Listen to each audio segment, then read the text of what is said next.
আপনি যা তাই, আমি যা তাই। আপনারা যদি ফলস ডিক্লারেশন দেন, এগুলিকে মিথ্যা বিজ্ঞাপন বলে। আমার কথা, কাপড় পরে যদি মানুষ আরাম পায় আপনার কাছ থেকে এসে কাপড় কিনবে। যদি ইন্ডিয়ান হয় তাহলে ইন্ডিয়ান আপনি বলে বিক্রি করবেন, যদি বাংলাদেশি হয় বাংলাদেশি বলে বিক্রি করবেন। আপনারা তো এরকম ফলস ডিক্লারেশন দিয়ে তো মার্কেটে প্রবলেম তৈরি করেন। এটা মেড থ্রি পিসের জন্য যেমন সত্যি ছেলেদের শার্টের জন্য একই কথাই। আপনার কি এটা made in India? Made in India মানে কাপড়? হ্যাঁ, আপনার এখানে লেখা আছে মেড ইন ইন্ডিয়া, তার মানে কি? হ্যাঁ, এটা কি ইন্ডিয়াতে তৈরি হয়েছে এই কাপড়? না না না। তাহলে কেন এটা মেড ইন ইন্ডিয়া লেখা আমাকে এটা বলেন। এগুলো তো লোকাল প্রোডাক্ট, সবাই লাগে এইভাবে, আমরা লাগে। সবাই অপরাধ করেছে, আপনারা অপরাধ করছেন। এটা তো ব্যাখ্যা হলো না।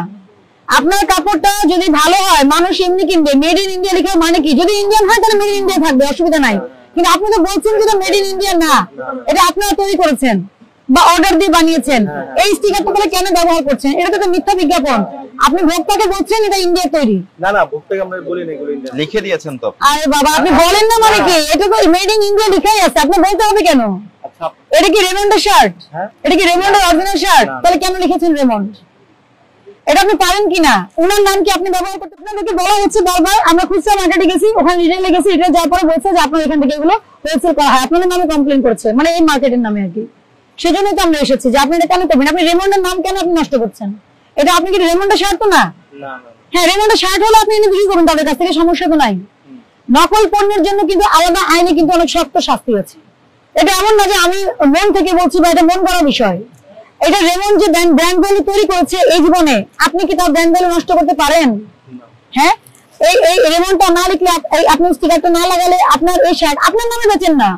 আপনার যদি আস্থা থাকে যে আপনার প্রোডাক্ট ভালো, আপনি আপনার নামে বিক্রি করেন। আপনার দোকানের নাম কি? মায়ের দোয়া।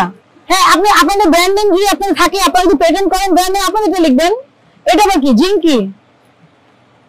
জিঙ্কটা কি? মানে লাগানোর জন্য লাগানো হয়। আমরা এগুলো কাস্টমারকে দেখাই, বিক্রি করি না। আপনি যেটা বলছেন, আপনি তো হোলসেল করছেন, আপনি কাকে দেখাবেন? আপনার দেখানোর তো কিছু নাই, আপনি তো লিখে দিবেন। আপনি কি অরিজিনাল নাম ব্যবহার করতে পারেন? না না। আচ্ছা, আপনি কি মেড ইন ইন্ডিয়া লিখতে পারেন? শার্টটা তৈরি হচ্ছে বাংলাদেশে, একজনের নাম একজন ব্যবহার করতে পারবে, নাম পরিচয় সবারটা ইন্ডিভিজুয়াল। এখানে দেখেন, নকল পণ্যের প্রস্তুত বা উৎপাদন, বিক্রয়, বিপণন যেটাই করেন না কেন, অনূর্ধ্ব 3 বছরের কারাদণ্ড, অনধিক 2 লক্ষ টাকা অর্থদণ্ড বা উভয় দণ্ডের বিধান আছে।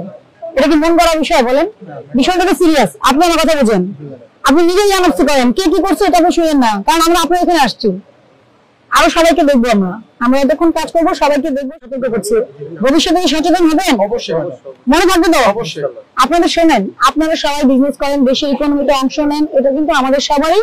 আপনাদের প্রতি কিন্তু সবসময় কিন্তু আমরা সহযোগিতামূলক মনোভাবই রাখি, কিন্তু এর বাইরে আপনারা যাবেন না, কারণ এগুলো অনেক কমপ্লেন এসেছে। আমরা কিন্তু কমপ্লেনের ভিত্তিতে প্রত্যেক বাজারে যাচ্ছি, তখন রিটেইলে হোলসেলের কথা বলছি, আপনারা এখন যেমন আবার সবার কথা বলছেন আমরা এখানে যাবো, কিন্তু আপনাকে আপনার দায়িত্বটুকু পালন করতে হবে। যেহেতু যার যার জায়গা থেকে যদি আমরা সঠিকভাবে দায়িত্ব পালন করি, তাহলে সব ঠিক হয়ে যাবে।